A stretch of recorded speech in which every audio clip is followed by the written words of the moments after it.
Friends, welcome to Afrin voice. இன்னைக்கு நம்ம சேனல்ல என்ன பார்க்க போறோம் அப்படின்னு பார்த்தீங்கன்னா, நேற்றைய தொடர்ச்சி தாங்க இன்னைக்கு பார்க்க போறோம். மர்மத்துடைய பார்ட் 3 தான் இன்னைக்கு நம்ம பார்க்க போறோம். அமெரிக்காவில் உள்ள ஏரியா 51, இந்த அமெரிக்காவின் தெற்கு நெவாடாவில் உள்ள இந்த ஏரியா 51 வந்து மிக ரகசியமான இடமா கருதப்படுதுங்க.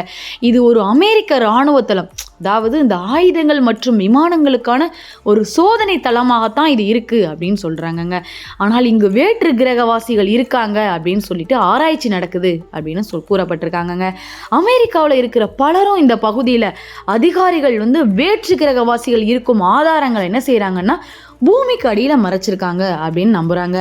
இந்த இடத்திற்கு பொதுமக்கள் வரவும் சரி பார்வையிடவும் சரி தடை செய்யப்பட்டிருக்காங்க. ஜப்பானில் உள்ள ஐஸ் கிராண்ட் ஆலயம், அதாவது ஜப்பான் அதனுடைய வழிபாட்டு கலாச்சாரத்திற்காக உலக அளவிலேயே மிக பிரபலமானது அப்படின்னு எல்லாத்துக்குமே தெரியும். இங்கே பார்த்தீங்கன்னா சுமார் 80,000 ஆலயங்கள் இருக்குது அப்படின்னு சொல்கிறாங்கங்க. ஜப்பானில் உள்ள ஒரு முக்கியமான இடம் தான் இப்போ நான் சொல்கிறேன்ல, ஐஸ் கிராண்ட் ஆலயம் வந்து மிக முக்கியமான இடம் தாங்க ஜப்பானில். ஜப்பானில் அதன் கட்டடக்கலை ஆடம்பரத்தால் இது மிகவும் போற்றப்படும் கோயிலில் ஒன்று அப்படின்னு சொல்கிறாங்கங்க. 8ஆம் நூற்றாண்டுகளுக்கு முந்தைய இந்த சின்டோ மரபுகளை பராமரிப்பதற்காக தான் இந்த கோயிலை வந்து ஒவ்வொரு 20 ஆண்டுகளுக்கு ஒரு முறையும் புனரமைக்கப்படுகிறது, அதாவது அலங்காரம் செய்யப்படுகிறது. அதுக்கே இவங்க என்ன பண்ணுறாங்கன்னா $1 மில்லியன் அளவுக்கு செலவு செய்கிறாங்கன்னா பார்த்துக்கோங்க.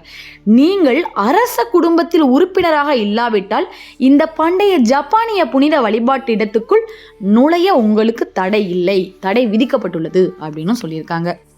ஆஸ்திரேலியாவில் உள்ள ஹியட் தீவு, அதாவது பூமியில் அதிகம் ஆராயப்படாத இடங்களில் ஒன்று தான் இந்த ஹியட் தீவு.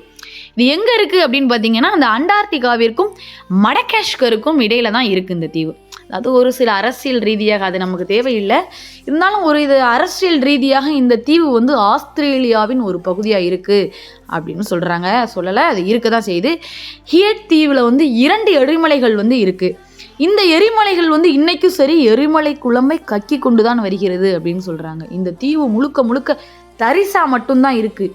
இந்த முழு தீவும் வந்து இந்த எரிமலை வெடிப்பின் விளைவாகத்தான் வெளிவந்த அந்த தூசிகள், கற்கள், பாறைகள் மற்றும் சுண்ணாம்பு கற்களால் ஆனது அப்படின்னு சொல்கிறாங்க. இயற்கை சூழலை பாதுகாப்பதற்காக ஆஸ்திரேலிய அரசு தீவுக்குள் நுழைவதையே தடை செஞ்சுருக்காங்கன்னா பார்த்துக்கோங்க.